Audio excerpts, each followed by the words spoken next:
Assalamualaikum warahmatullahi wabarakatuh.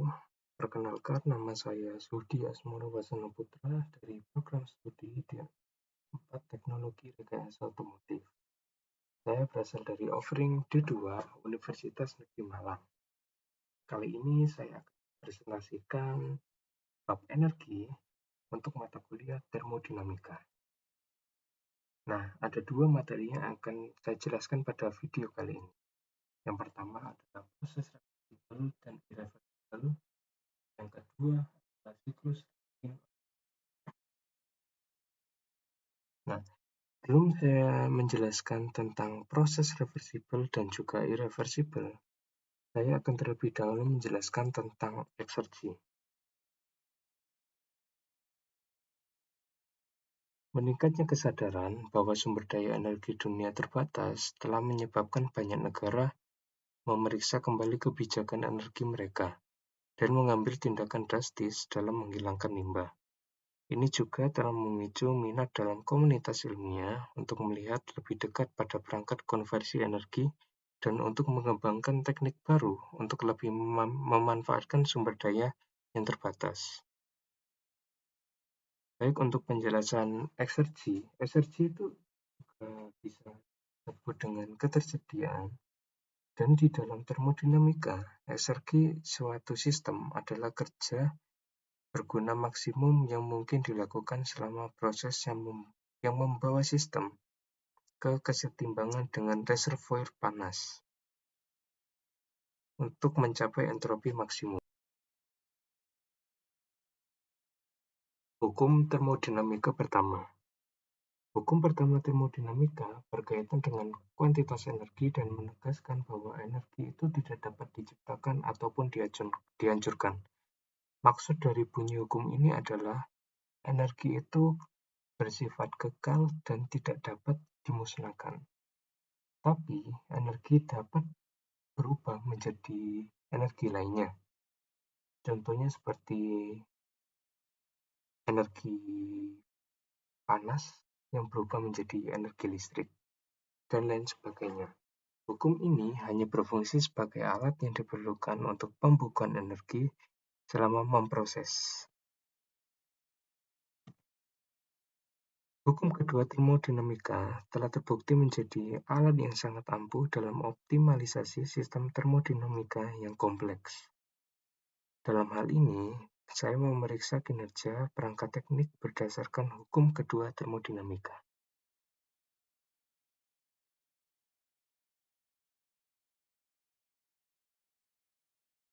Proses reversibel dan irreversibel.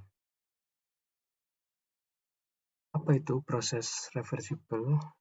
Dalam termodinamika, proses reversibel adalah proses yang dapat kembali ke keadaan semula, sehingga sistem dan lingkungan kembali ke keadaan semula, tanpa perubahan lain di tempat lain di alam semesta. Ini berarti baik sistem dan lingkungan dikembalikan ke keadaan awal pada akhir proses terbalik. Nah, bisa dilihatnya di gambar ini.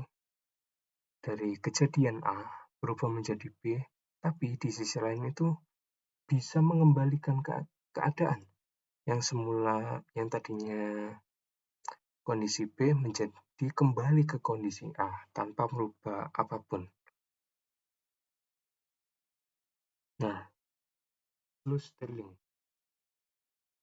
Pada gambar ini, telah mengalami perubahan dari keadaan satu ke kedua.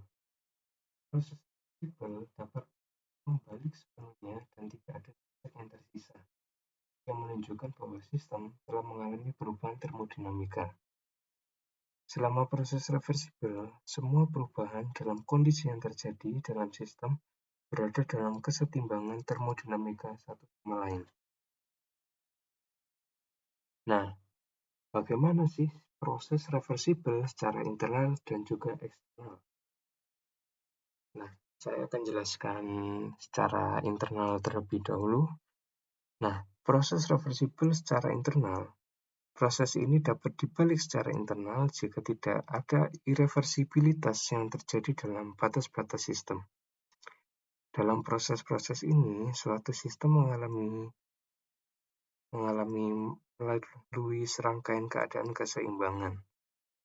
Dan ketika proses terbalik, sistem melewati persis kondisi keseimbangan yang sama sambil kembali ke keadaan awal.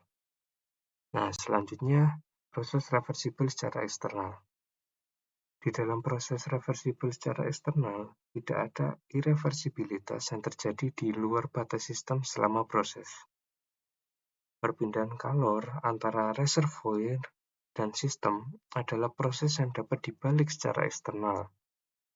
Jika permukaan kontak adalah sistem dan reservoir berada pada suhu yang sama, maka suatu proses dapat dibalik hanya jika memenuhi dua syarat. Syarat yang pertama adalah gaya disipatif harus tidak ada.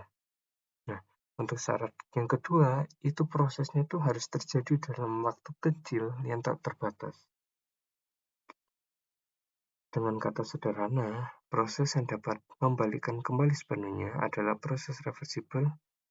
Ini berarti bahwa sifat-sifat akhir sistem dapat dengan sempurna kembali ke sifat-sifat aslinya. Proses ini dapat dibalik sempurna hanya jika perubahan dalam proses sangat kecil. Dalam situasi praktis, tidak mungkin untuk melacak perubahan yang sangat kecil ini dalam waktu yang sangat kecil. Maka proses reversibel juga merupakan proses yang ideal. Perubahan yang terjadi selama proses reversibel berada dalam keseimbangan satu sama lain.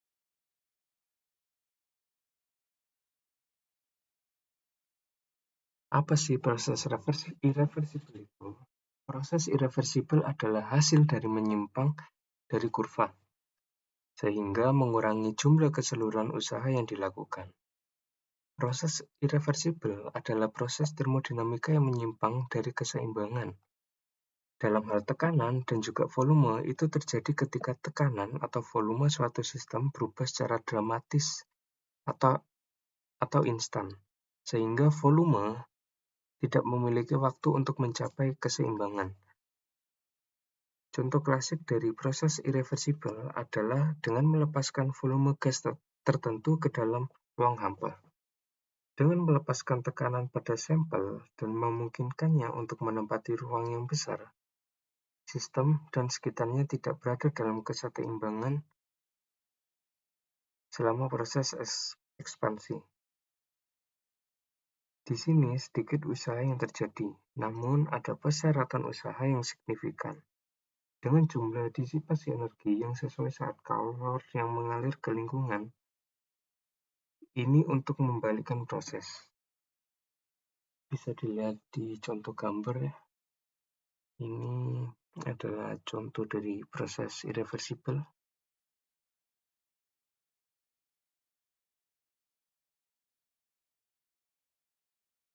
Nah, untuk materi selanjutnya adalah siklus Rankine organik. Apa itu siklus Rankine organik? Siklus Rankine organik atau bahasa Inggrisnya itu adalah Organic Rankine Cycle yang biasa disingkat dengan ORC adalah suatu siklus yang sudah terbukti pemakaiannya dalam mengkonversikan sumber panas bersuhu rendah menjadi energi listrik.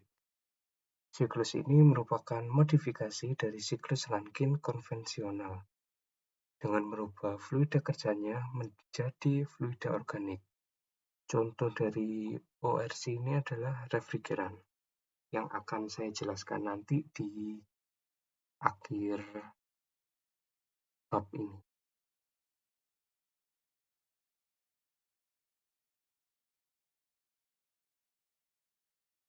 Siklus Rankine organik atau disingkat SRO merupakan salah satu siklus penghasil daya yang mana mempunyai prinsip dan komponen utama, yaitu yang pertama evaporator, yang kedua kondensor, yang ketiga expander, dan yang terakhir adalah pompa.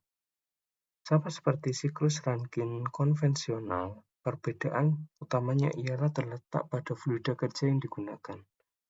Pada siklus Rankine konvensional, fluida kerja yang digunakan ialah air, dengan sumber panas dari pembakaran batu bara maupun panas bumi. Pada siklus ini, ideal apabila digunakan pada suhu inlet turbin di atas 350 derajat Celcius.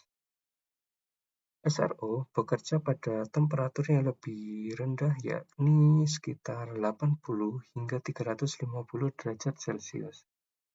Hal ini menyebabkan sumber panas dari SRO bisa berasal dari matahari, panas buang, mesin, ataupun proses industri, dan juga pembakaran biomasa.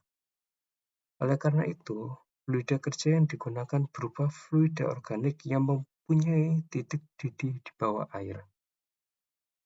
Prinsip kerja SRO ialah memanfaatkan uap yang dihasilkan oleh boiler atau evaporator untuk menghasilkan kerja mekanik. Dengan memutar expander, kemudian putaran expander tersebut disambungkan ke alternator untuk menghasilkan listrik. Skema SRO dan diagram TS-nya dapat dilihat di gambar yang sebelah kanan. Nah, berdasarkan gambar tersebut dapat dijelaskan prinsip kerja dari siklus Rankine secara ideal dimulai dari fluida kerja masuk ke pompa pada kondisi 1 sebagai cairan jenuh atau saturated liquid dan dikompresi sampai tekanan operasi boiler atau evaporator. Temperatur fluida kerja akan meningkat selama kompresi isentropik karena volumenya spesifiknya menurun. Fluida kerja memasuki boiler sebagai cairan terkompresi atau compressed liquid pada kondisi 2 dan akan menjadi uap superheated pada kondisi 3. Uap superheated tersebut kemudian masuk expander untuk diekspansi dan akan menghasilkan kerja untuk memutar shaft yang terhubung dengan generator. Tekanan dan temperatur dari steam akan turun selama proses ini menuju ke keadaan 4, yang mana steam akan masuk pada kondensor. Steam ini akan dirubah fasenya menjadi cair pada tekanan konstan di dalam kondensor dan akan meninggalkan kondensor sebagai cairan jenuh yang akan masuk pompa untuk melengkapi siklus. Berdasarkan kondisi kerjanya, SRO dapat dikelompokkan menjadi 2, yaitu SRO yang bekerja pada daerah subkritikal dan superkritikal. Jika kondisi evaporasi fluida kerja di bawah suhu dan tekanan kritis, maka disebut SRO subkritikal. Pada transkritikal SRO, profil temperatur ditingkatkan dengan memberi tekanan superkritis pada boiler, sehingga tidak lagi melalui kondisi 2 fase pada keadaan isotermal. Kajian yang dilakukan Chen pada tahun 2010 bahwa SRO transkritikal menggunakan CO2 sebagai fluida kerjanya mempunyai efisiensi siklus yang lebih tinggi daripada menggunakan SRO subkritikal dengan fluida kerja R123.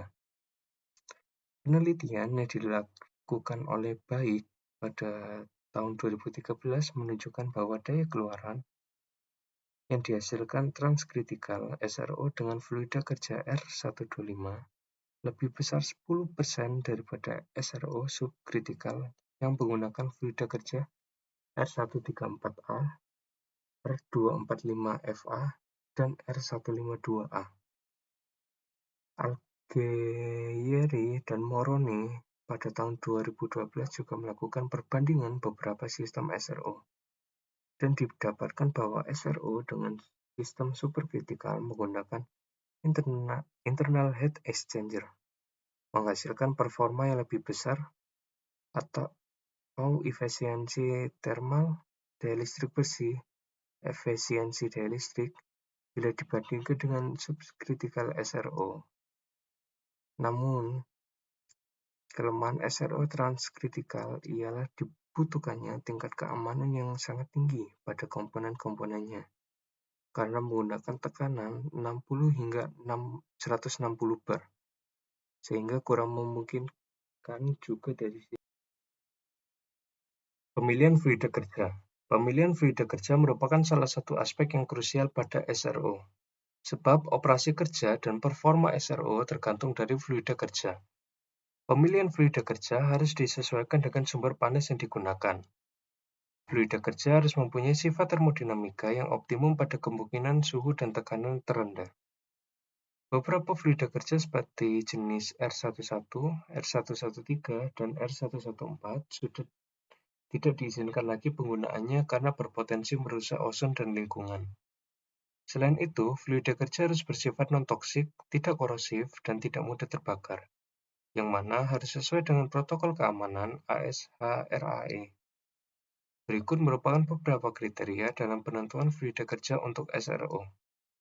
Yang pertama, aspek lingkungan, yang kedua, keamanan, yang ketiga, stabilitas, keempat, karakteristik, kelima, panas laten penguapan dan berat molekul yang tinggi. Yang keenam, ketersediaan dan harga yang murah. Berdasarkan garis kemiringan saturasi uapnya, fluida kerja dapat dikelompokkan menjadi 3 jenis, yaitu basah, kering, dan isentropik. Fluida kerja tipe basah kurang sesuai untuk SRO, disebabkan masih menyisakan fase cair atau droplet pada expander, sehingga akan menyebabkan umur komponen menjadi rendah karena korosi. Bisa dilihat dari gambar ini, untuk yang warna merah ini adalah isentropik atau R141B, dan yang hijau ini adalah yang kering atau R245FA, dan biru ini adalah air atau yang basah. Nah, ini adalah materi terakhir tentang refrigeran. Refrigeran adalah cairan yang bekerja di sistem pendingin udara, dan pompa panas. Mereka menyerap panas dari satu area seperti ruang ber-AC dan menolaknya ke area lain, seperti di luar ruangan. Biasanya, masing-masing melalui penguapan dan kondensasi. Perubahan fase ini terjadi baik dalam sistem penyerapan dan kompresi uap mekanis, tetapi tidak dalam sistem yang beroperasi pada siklus gas menggunakan cairan seperti udara. Desain peralatan pendingin sangat bergantung pada properti pendingin yang dipilih. Pemilihan pendingin melibatkan kompromi antara sifat-sifat termofisika yang diinginkan. Refrigeran harus memenuhi banyak persyaratan, beberapa di antaranya. Yang pertama, tidak secara langsung berhubungan dengan kemampuannya untuk mentransfer panas. Stabilitas kimia dalam kondisi penggunaan adalah karakteristik penting.